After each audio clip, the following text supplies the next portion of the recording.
welcome to Supper with Stella. So today, being the holiday season, we are going to be making 3 different kind of finger foods for if you're having people over. So appetizers, starters, snacks, finger foods, whatever you want to call them. We're going to be making some mushroom tartlets, some honey sriracha meatballs, and finally a cheeseball. So the recipes that I'm going to post are actually large recipes. These are all recipes I've made before to feed a lot of people. Most of them are 40 plus servings. I am not feeding that many people later today. Not feeding that many people, just having a few over, so I am drastically downsizing the recipes, but they're very easily scalable. So you could scale them up from the recipe amounts that I've posted. You could scale them down to something manageable for 10 or less people. I just kind of want you to focus more on the method, right? So it's the method to kind of getting all this together rather than the ingredients themselves. So we are going to start, or the ingredients are important, but the ingredient amounts is what I meant. So we're going to start by just sauteing a couple tablespoons of butter, or we're going to melt a couple tablespoons of butter, sorry. And then we are going to saute some mushrooms in it. So this is for the mushroom tartlets. And what these will be is just a little creamy, garlicky mushroom mixture. And they will eventually be put into phyllo shells. And I do like this recipe a lot. It's one of my favorites. This is probably, as far as finger foods, one of my most used recipes that I have. It's great. I used to take this to tailgates all the time.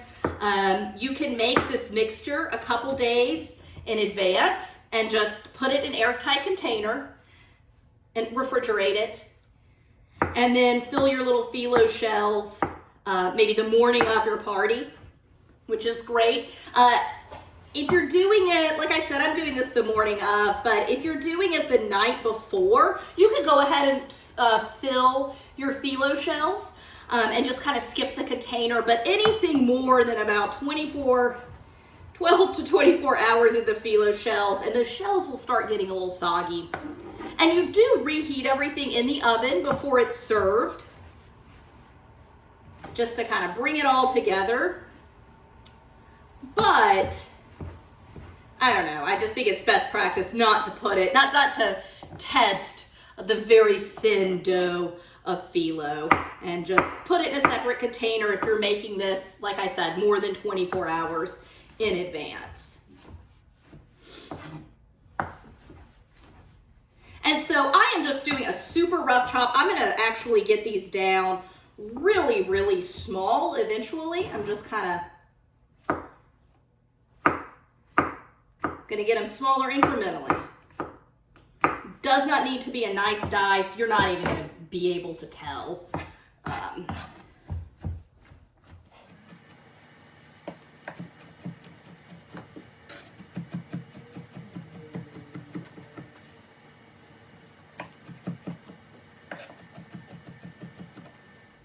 Now, if I were doing a huge batch of these, if I were doing the amount, which is for basically 60 tartlets, which is, I think I divided this by 4. So if I were doing that full amount, I'd probably use my food processor, but I just don't really need to do it. And this is just 4 ounces of mushrooms. 4 to 5.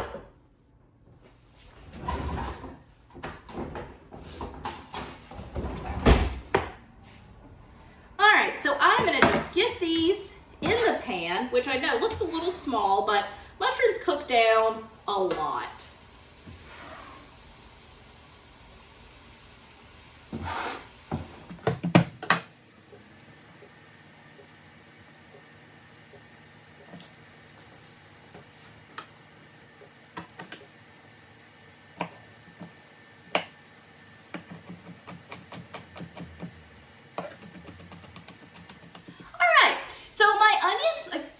My mushrooms have cooked down. They've given off most of their liquids. I'm going to add a little salt. This will just draw more liquid out of it. There's a big debate, I don't know, culinary community as to whether you salt your mushrooms before or after drawing the water out. I honestly, this isn't burning. This is, if you can see this, it's just a ton of steam that's still coming off the mushrooms. And it's funny, the salt is drawing the liquid out. They are getting more, like I'm seeing a little more liquid come out. I've never seen a big difference. Salt is gonna draw the liquid out either way. So I personally don't know that it really makes too much of a difference, but some folks think it does. So I'm gonna get a couple cloves of garlic in here. All right, so I'm gonna add 1/4 cup cream.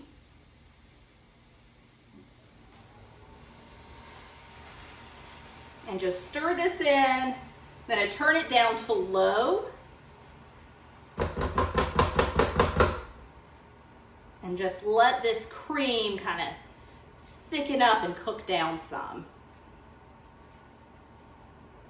And then what I'm gonna do, and one reason I started with this dish, is I don't ever wanna fill my shells when this mixture is hot. Again, you're working with phyllo shells, so they're super duper thin little shells. So I really just prefer to work with this mixture at room temperature or cold. Today it'll just be room temperature because I'm not making this several days in advance. But it's just a little easier again. I'm just gonna let it wait till it's room temperature. So I wanted to go ahead and just start with this, and I will just let that cook for just a little bit longer. And I'm gonna go ahead and get started with our meatball. Okay, so I'm gonna get started with the meatballs. I've got a pound of ground turkey. All right, so I am gonna add in garlic and shallot. Now in the recipe, it calls for 2 onions. Again, it's a huge recipe. So in downsizing it, I was kind of getting into like less than a 1 onion range. So I just decided to use a shallot. They are certainly close enough that that is acceptable. I'm just gonna eyeball it, about 1/2 cup of little sriracha. We're gonna make more of a mixture with the sriracha, and then just a little bit, I'm gonna use parsley. The recipe says cilantro. You could use, it doesn't matter, either one. Just add a little bit of freshness to your meatballs. And then in the recipe, it calls for sauteing these meatballs, but I have been looking at some other recipes for meatballs. Ultimately, they'll end up in a slow cooker, just so you know. But I've been looking at some other recipes, and a lot of them call for just baking meatballs, which when you're working with just a pound of meat, sauteing them wouldn't be a big deal, but I did want to take the opportunity to give baking them a shot, because 1 pound of meat, sauteing them's not a big deal, but with 6 pounds of meat, that's a lot of meatballs. So popping them all on a baking sheet and throwing them in the oven would be so much simpler than the way I've been doing it. So I'm gonna oven bake these. I don't see any reason it wouldn't be good. And then I'll put both methods in the recipe for you. Before I mix my meatballs, I wanna go ahead and get my salt. Okay, so I'm just gonna start, I'm gonna turn my pan or pot on medium high. I'm just gonna do a cup of water, and then about an 1/8 cup. Yeah, so about 2 tablespoons of sriracha, got a little 1/8 cup measure.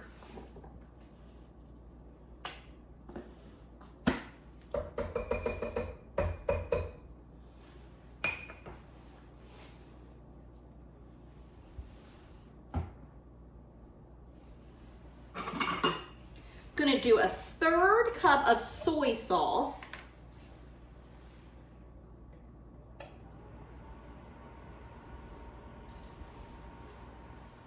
2 tablespoons honey, and which is an 1/8 cup, and I'll just use my tablespoon measure, equal amounts of sugar.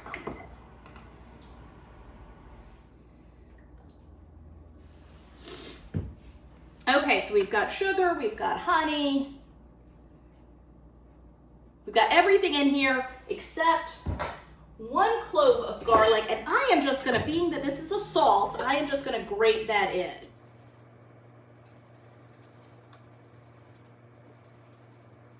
So what we're gonna do is bring this up to a boil, and then we're gonna add a slurry. And a slurry is a cornstarch mixture that is generally, at least this one is, equal parts cornstarch and water.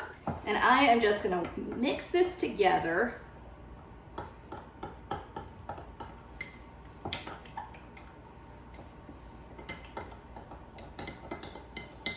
And so the way cornstarch works is it actually needs, from what I understand, it needs to come to a boil before it will like really work that well. So,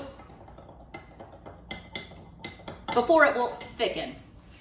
By work well, I mean thicken, which is the point. So we're gonna bring this to a boil. We will add the cornstarch in. Bring it to a boil, add it, stir it till it's good and thick.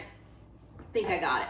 Okay, so to the meatballs, I've got turkey, garlic, a shallot, some parsley, salt, sriracha, and you would do some eggs. I am just gonna do half. I have an extra egg white left over from something else, so I'm just gonna do it. It's just a little bit of a binder to kind of work with those breadcrumbs to help bind everything together. So just mix this in until everything's good and incorporated, but you know, we don't want to over mix it and make it tough. I mean, I know it's not bread. There's some breadcrumbs, but it's not a cake, but you can still over mix it. Just gonna eyeball it and just scoop out little balls. And I am putting them on a parchment lined baking sheet.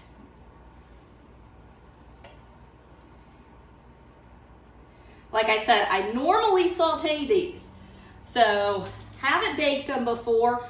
Don't know of any reason it wouldn't work.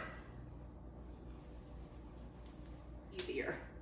And these can be made in advance. So let's talk about how you would make those mushroom tartlets in advance. These are super easily made in advance. You could do this part of it, this meatball portion and the sauce portion, several days, 2-3 days before your party. And like I said, these will be served in a crock pot. So just hour or so before your party starts, in a mixing bowl, I would combine your cooked meatballs and your thickened sauce, combine them together, put it in the crock pot, and just, you know, put your crock pot on low. And that is kind of the secret to entertaining. It's not really a secret, but that is the best way to entertain, is to make foods that can be made in advance. And all of these can be made a few days in advance, or the morning of, or the afternoon. I would not make this the morning of if you were doing the full recipes for a huge crowd. I'm doing a smaller crowd, so not as big of a deal. A little easier to throw together. Your cook times should all be about the same, regardless of your ingredients. However, it takes much longer to make, 60 meatballs than it does, the 20 that I'm probably gonna make, if even, we'll count. Like I said, my recipe says it serves 50. I don't remember if that means it makes 50 meatballs or like 100 meatballs. I don't remember, so we'll have to do the math here. 5. All right, so this mixture of 1 pound made 20. So 20 times 6 is 120. My recipe says it serves 50. So it gives everyone would get 2 meatballs, and then some people get a little extra. And if you could make them a little bit smaller. You could make them a little larger if you wanted.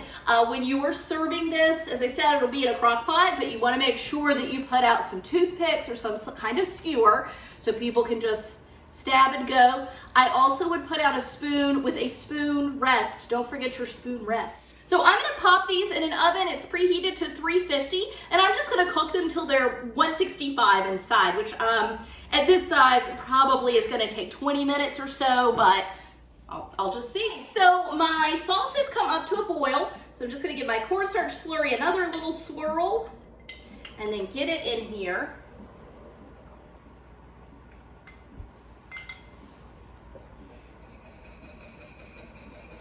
And just whisk it in.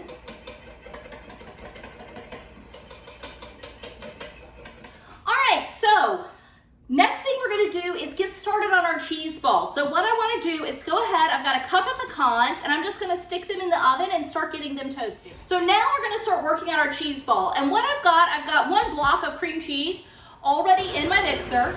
I'm just going to start creaming it. Meanwhile, I'm going to shred a block of white cheddar. Sharp white cheddar.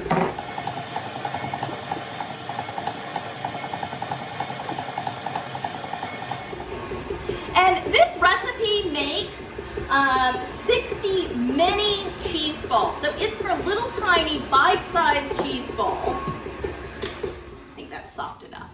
I don't need to listen to that. It's for little bite-sized cheese balls, but it also makes 3 just regular-sized cheese balls. Today we are just gonna make 1 regular-sized cheese ball, but this is 4. I mean, a recipe was originally written for a very large party, big crowd.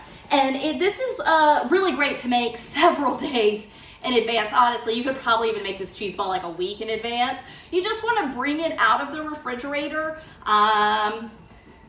If it's a full-size cheese ball like this, I would say at least 4 hours before your party, just to help it soften up. Now, the moment we finish making this, it might be a little bit too soft right then, so you probably want to put it in the refrigerator to firm up. You know, I mean, it's just been mechanically softened and all of that, but cheese is always best at room temperature. And so with this original recipe, again, it calls for mini cheese balls. You could stick a little pretzel in the top of them, a pretzel stick, or even a mini regular pretzel, cross-shaped arm, whatever shaped pretzel. You could do either of those kinds, easy for people to just go by, grab one. And if you're serving a lot of people, I've always found that as far as food goes, you want to individualize it, okay? When there's 60 people, it's also good to divide things up amongst stations. However, if you're just gonna have 3 things, you might not need to do that, but 60 people, people feel like they're clogging up the line when they stop to get the cheese ball, cut it off, and then get the crackers. If they can just walk by and grab a little miniature individual cheese ball, you're probably gonna have more people eating. I have often found that if you don't set things up right for people to eat, they'll just go hungry, or you'll run out of alcohol, whichever. All right, so I am just gonna get all of this. Okay, so now I'm just gonna mix my cheddar and my cream cheese together. So,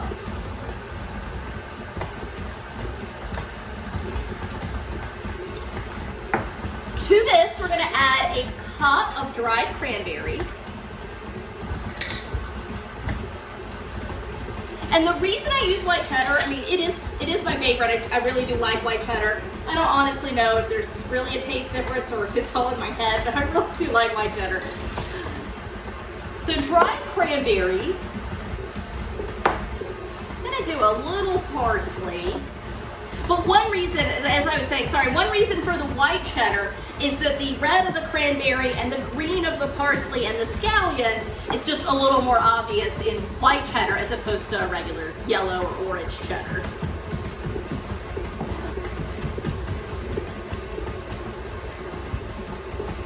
And then I'm gonna get some scallions. All right, so I've got my parsley and my scallion.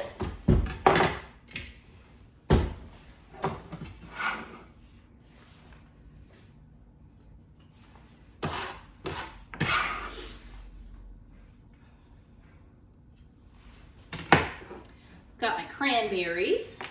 Whoop. And just give this a good mix.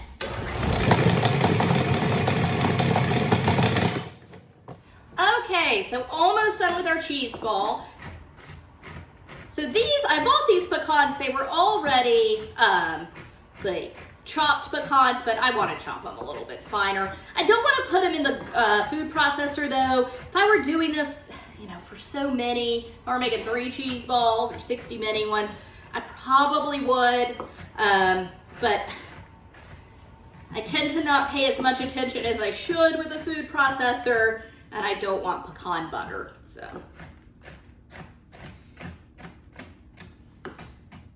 And these are, I don't know if I said, yeah, I think I already said this, but they're toasted. I did a light little toast on them. Keep an eye on them though, you don't want them to burn.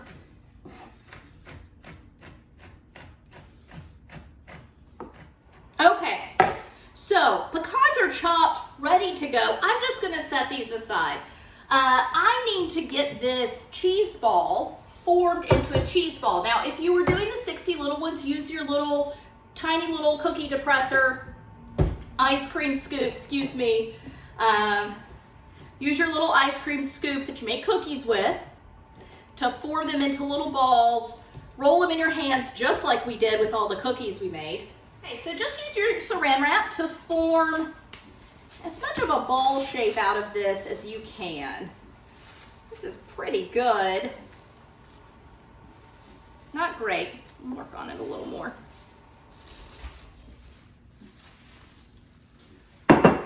Transfer these to a plate. It's just a little easier because the plate's got a little bit of a rim.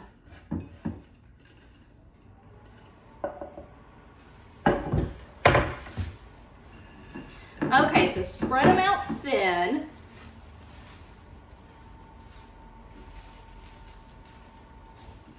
Okay, and we're just gonna roll this around in our toasted pecans.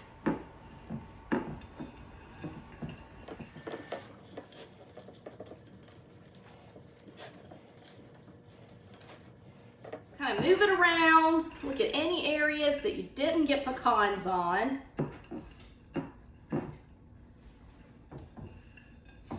And if you were storing this, I would just like, you know, I'm making this short term, okay? Serving this soon. So I am just gonna cover it with some saran wrap and keep it at room temp. You can cover it with saran wrap, put it in your refrigerator. I would put it inside of a bowl that's a little bigger than it, you know, like the base is a little bigger than it to just kind of protect it in the refrigerator. But I'm gonna serve it on this pretty green cake stand, so I'm just gonna go ahead. Got a few pecans left, and those are such a tasty part.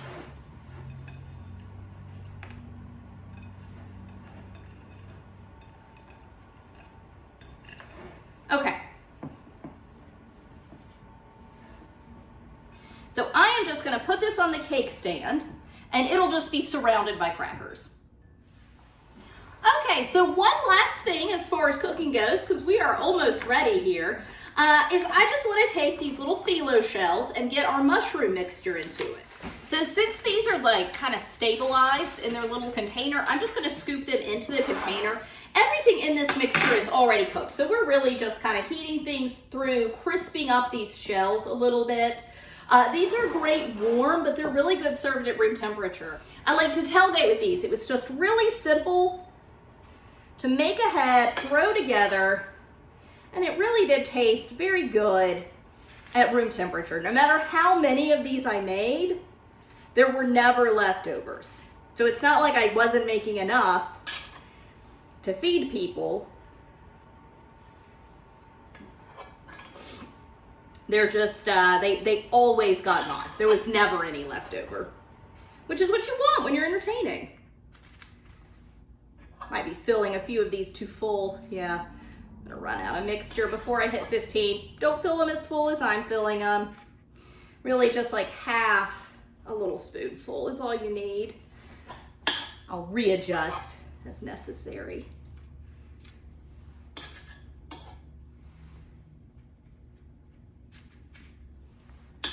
And when I would tailgate, little tip here, when I would tailgate with these, I would actually just package them like this, and I'd slide it after it was cooked off and they cooled. I would put, I mean, obviously I took them out of this, put them on a sheet tray, baked them for like 10 minutes, removed them from the sheet tray, put them right back in this little plastic container.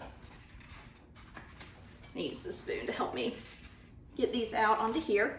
Put them right back in this little plastic container once they had cooled, slid them back into their box, and it was like the easiest way to take something to a tailgate or to transport something to eat, you know, because this is of course all disposable, so I didn't have to worry about bringing something home and saving it somewhere after the game and lugging it back and forth. It was just kind of ready to go. My friends didn't really care that they were eating off this cheap plastic tray. You know, who cares? But kind of be just the last minute thing before your guests arrive. It's kind of as your guests are arriving, you are putting these onto the serving tray. All right.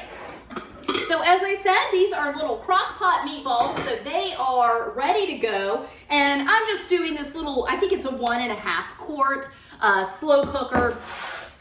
Now, both of these can be made several days in advance of your party.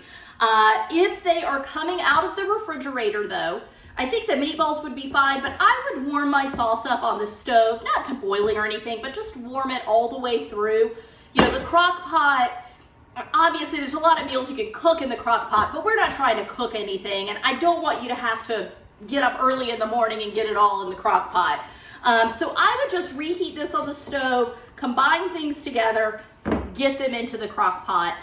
But what I'm gonna do, I'm just gonna pour a little sauce in the bottom. And you can just kind of layer things in. Just makes it a little bit easier. And baking these was great. I think they were in there, like I said, I think it was about 20 minutes that they were in the oven. So much easier than doing them on the stovetop. They don't get as browned, but for this application at a party, I think that it is absolutely fine. That is definitely how I will do them in the future, but I'll include both options in the recipe. And then just give them a little stir. And I'm just gonna keep these in my crock pot on low through the duration of my party. And every once in a while, come up, give them a stir, just to make sure your sauce isn't burning and that there's no, meatball drying out on the top. That is it.